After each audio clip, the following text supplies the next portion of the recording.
21 minutos, seguimos en Sin Gritar la Información por AM1130 Radio Show.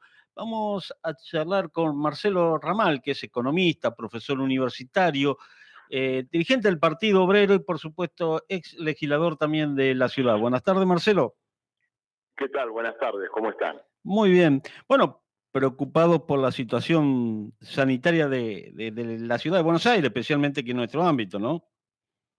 Sí, por supuesto, es muy grave, con un nivel de 3.000 contagios diarios, con las salas de terapia intensiva completamente colmadas, incluso ya con salas de hospitales públicos de la ciudad cedidos a empresas de medicina prepaga. Sí.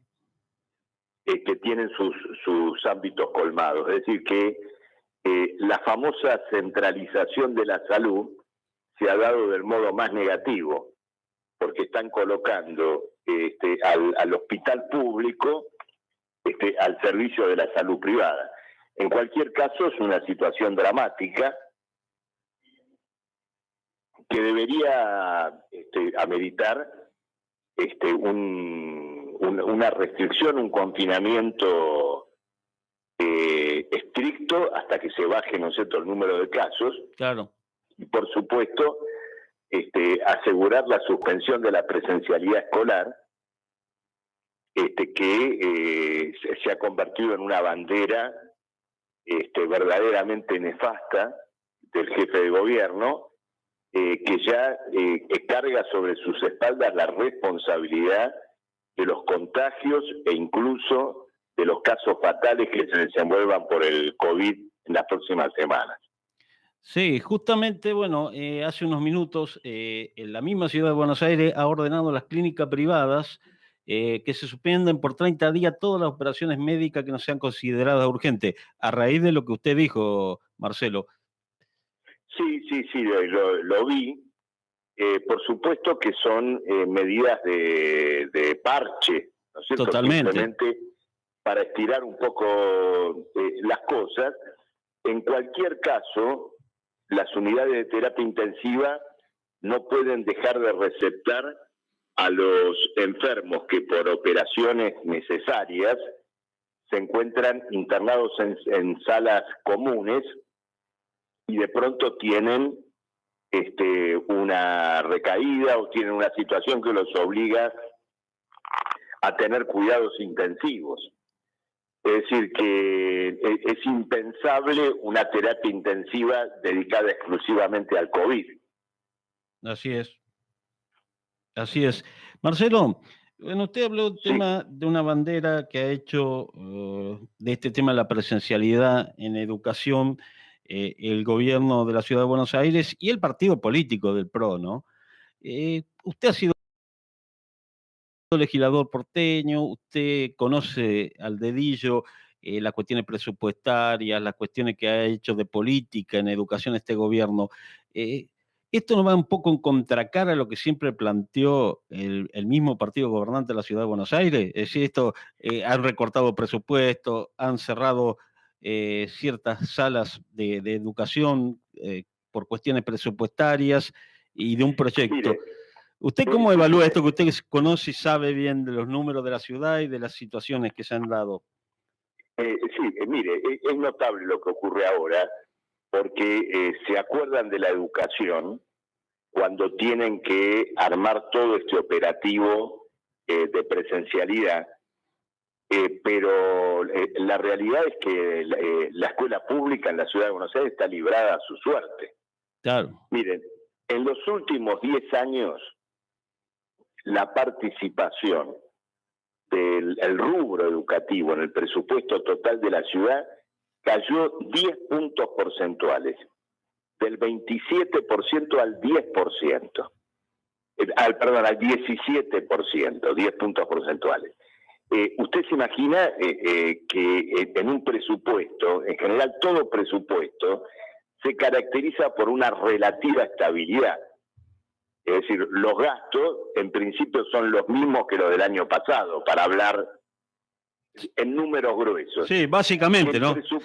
Claro, que el presupuesto caiga del 27 al 17% en una década, está hablando efectivamente de lo que ha sido el derrumbe educativo en todos los planos. Ahora, este último año, en el presupuesto 2020-2021, el rubro de infraestructura escolar, que había dispuesto de 3.000 millones de pesos, se redujo a poco más de 1.000. Es decir, se redujo a la tercera parte lo destinado a construcción de escuelas. Y luego, en un momento donde el problema de la virtualidad, de la enseñanza digital, adquirió una relevancia con el COVID, se eliminó el plan Sarmiento, que tenía que ver con la provisión de computadoras a los alumnos. Entonces, acá ha habido una tarea sistemática de liquidación de la educación pública que tiene beneficiarios muy claros, que son los empresarios de la educación privada. Son estos mismos empresarios los que ahora están fogoneando este regreso a la presencialidad. Porque claro, hay una crisis económica de la cual nadie habla y que tiene que ver con lo siguiente. Los padres de los chicos en colegios privados, cuando vino la cuestión de la virtualidad, empezaron una presión contra el aumento en el pago de cuotas, ¿no es cierto? Con el lógico argumento de que, bueno, no puedo pagar lo mismo por lo que pagaba cuando mi hijo iba todos los días al colegio, hacía gimnasia, etcétera, que ahora cuando toma clases por internet. ¿No es cierto? Por supuesto.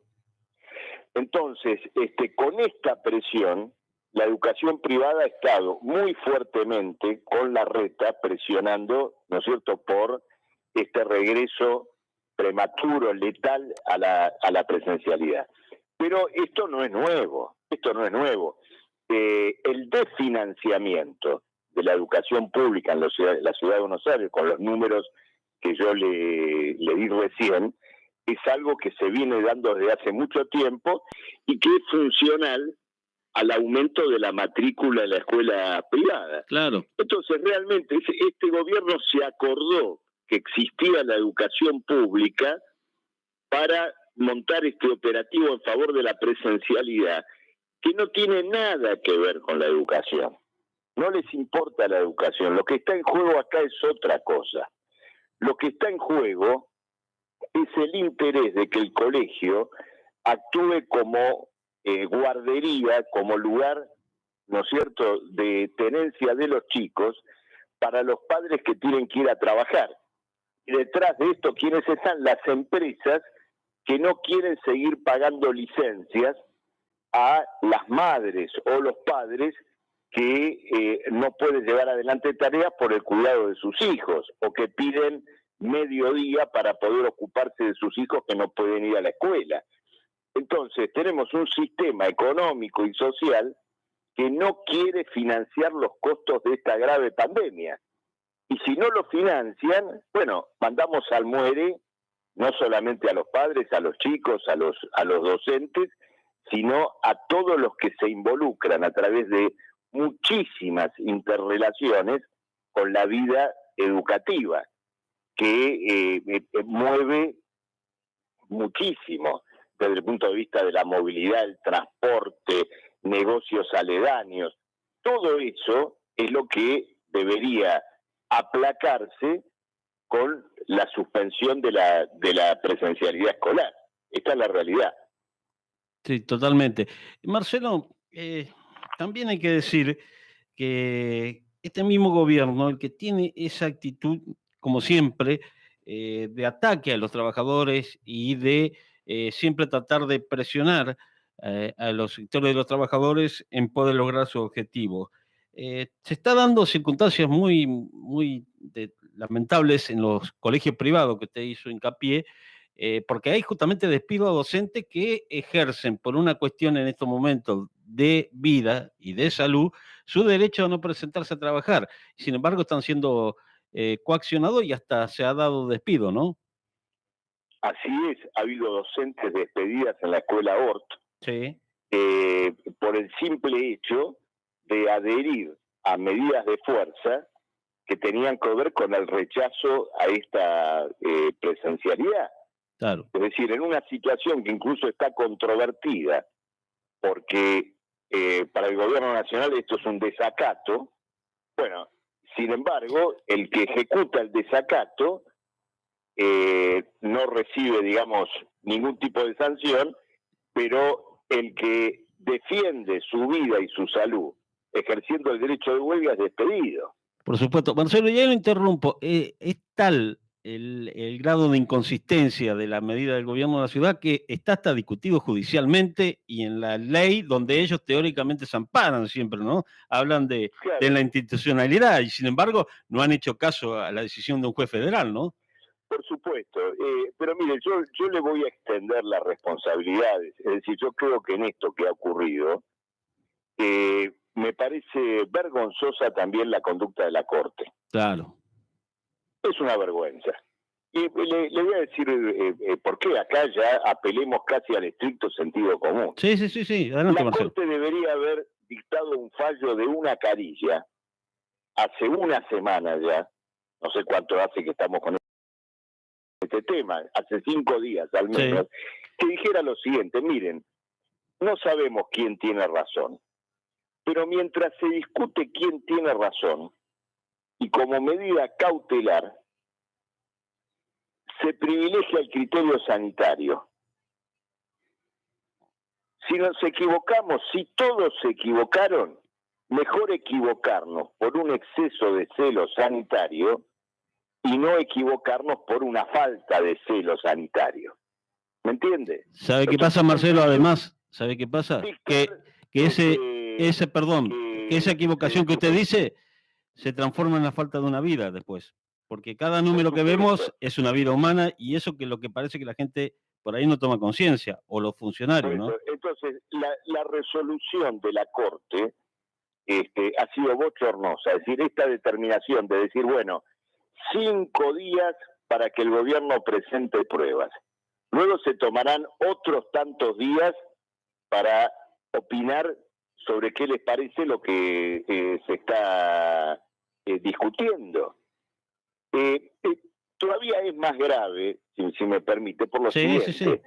La Corte estrictamente lo único que debería discutir es el problema jurisdiccional federal, claro. pero la Corte no es un tribunal sanitario para dirimir si está bien o no la presencialidad escolar. ¿Por qué le pide al gobierno pruebas de lo epidemiológico? Ese es un problema que tiene que resolver el gobierno. Entonces, hemos asistido a una verdadera conspiración política y judicial con este problema de la presencialidad. Yo lamento también que el gobierno nacional, en vez de denunciar esto con la firmeza con la cual tendría que denunciarlo, ahora se haya sentado a discutir esto de la presencialidad acotada, administrada, cuidada, es decir, en un intento por conciliar con el señor Larreta, Claro. cuando acá, digamos, claramente deberían ponerse de manifiesto cómo son las cosas, denunciar, ¿no es cierto?, esta conspiración política y judicial y rechazarla y, por supuesto, rechazar este regreso completamente desgraciado a las aulas que se está pergeñando desde la ciudad de Buenos Aires. Aparte, Marcelo, durante el año 2020, que fue la primera situación que se da con el COVID-19, cuando presiona la reta al inicio, se recuerda por febrero, Me eh, acuerdo. durante todo ese tiempo que hubo, teóricamente, no hubo una mejora en las escuelas, no se preocupó porque todos los chicos les lleguen, como usted dijo, por lo menos una notebook básica para que puedan estudiar, lo que se puedan Lógico. conectar. Es decir, esos hubieran sido los puntos que tendría que haberse preocupado el gobierno de la ciudad, teniendo en cuenta que todo el mundo estaba viviendo ya un rebrote en otros hemisferios y que sabía que venía a nosotros. Por supuesto. Acá lo que correspondía hacer en el mes de febrero es decir lo siguiente: miren, olvídense de la presencialidad por los próximos 6 meses. Así es. Es decir, trazar un horizonte claro. Y entonces, establecido esto, vamos a hacer un plan para que haya computadoras, haya conectividad, los programas y las currículas se adapten a esta situación, todo el mundo pueda cursar de esta manera. Lo que ocurre ahora es, digamos, la peor variante. Nadie sabe si tiene que mandar al otro día al colegio o no a su hijo. Sí. Y no solo por el entuerto judicial. Yo he escuchado ya muchísimos otros casos que dicen, no, mira, a los 3 días lo dejé de mandar porque la burbuja no existía. No existía. El padre de uno de los chicos está con COVID, la maestra está con COVID, entonces se interrumpe la educación presencial y sale a improvisarse alguna forma de educación virtual. Claro. Es decir, hemos terminado en el peor de los mundos posibles. Porque perfectamente esto se podría haber hecho de esa manera. Es decir, miren, el horizonte es virtual ahora por todo un periodo. Y vamos a organizar las cosas de este lugar. Pero esto se relaciona con una visión más general de la pandemia. Porque yo le digo también lo siguiente. Lo que han ganado financiando las dificultades financieras del Estado, los bancos, sí, los fondos de inversión, con la deuda pública en pesos, con las LELIQs, ¿no es cierto? Es decir, la pandemia no fue pérdida para todo el mundo, dejó, ¿no es cierto?, enormes recursos. Entonces, esos recursos deberían financiar ahora un cierre responsable, severo, asegurando que las personas que no puedan trabajar perciban algún ingreso, asegurando, por supuesto, que los asalariados que deben ir a su casa también lo perciban, bajar drásticamente la curva de contagios, bueno, y por sobre todas las cosas evitar esta situación dramática, lacerante, como la que estamos viviendo hoy, donde hay personas en ambulancias esperando que le toque el tubo de oxígeno.